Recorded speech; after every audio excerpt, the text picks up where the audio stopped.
For 53 years, New York waited for another championship.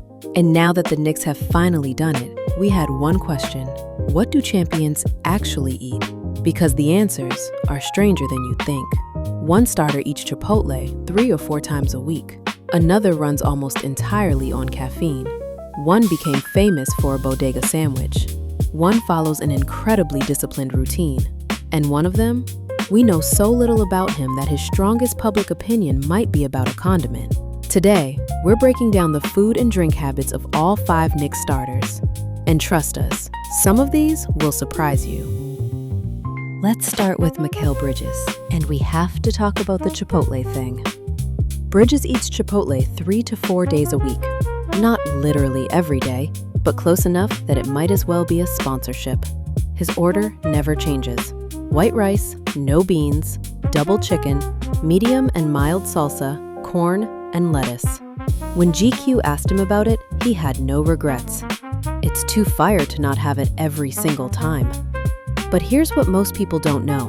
Bridges actually has a private chef, and the rest of his week looks nothing like a burrito bowl. The night before games, it's a bison bowl with sweet potatoes, broccoli, and a fried egg.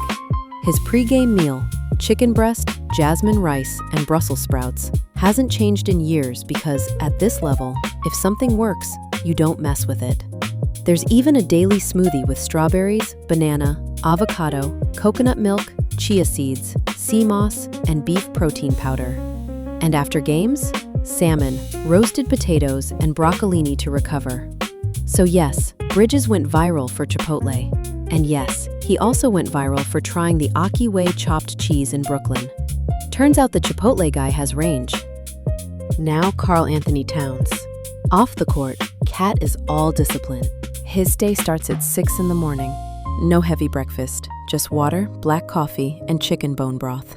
Hydration is practically a ritual, and the rest of the day is structured and simple. Chicken, vegetables, sweet potatoes, quinoa. His fiancée, Jordan Woods, is the one who occasionally convinces him to switch things up with salmon or another fish. It's not flashy, but it works. What's interesting is where that discipline came from, because it's a long way from how he grew up eating. Cat's mother, Jacqueline, was Dominican, and weekends meant his grandmother's home in New Jersey, and her arroz con pollo, a recipe that had been passed down before her. There is nothing better, he once said, than having some of Mom's homemade cooking.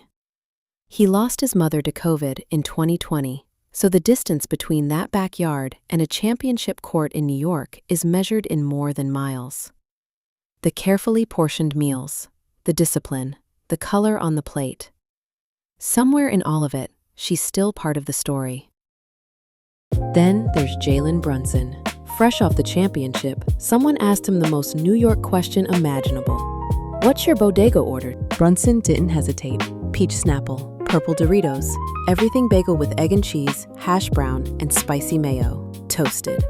And honestly, it feels exactly like the order you'd expect from New York's favorite neighbor. What's funny is that in everyday life, Brunson is actually pretty disciplined. He follows a mostly plant-based diet, avoids red meat, and credits his Villanova years with teaching him how to eat for performance. The bodega order? That's a champion treating himself. And honestly, he's earned it. And then there's OG Anunoby, possibly the most private man in the entire NBA. The man completed a historic comeback in the finals and celebrated with the energy of somebody checking his email. So what does OG Anunoby eat? Honestly, we don't know much. But we do know one thing for certain. I don't like mustard. I never did. That's it. That's the list. And somehow, it fits perfectly with the rest of his personality. Finally, Josh Hart, the heart and hustle of this team. And apparently, fatherhood turned him into a caffeine machine. Hart says he's consuming 400 to 500 milligrams of caffeine on game day. A latte before the game, then a C4 energy drink right before tip-off. He says it wasn't always like this. It escalated after he had kids. His pre-game meal isn't much either. Some peanut butter and jelly, Mike and Ike's, popcorn, just enough to get through a workout. And after the game, a win means a cheat meal. A loss means a cheat meal with some wine. His chef even cooks for him late at night because Hart often doesn't get home until after 11. 5 starters. 5 completely different routines. 1 championship. 53 years later, New York finally got its moment. And like every great New York story, this one somehow comes back to food. New York, you've been waiting 53 years for this. Enjoy every bite. If you want to go deeper on any of these players, or you want to see what other champions eat when the cameras are off, subscribe. We've got a lot more coming. And if you're heading to the parade on Thursday, maybe stop at a bodega on the way. Get yourself a peach Snapple. Brunson would approve.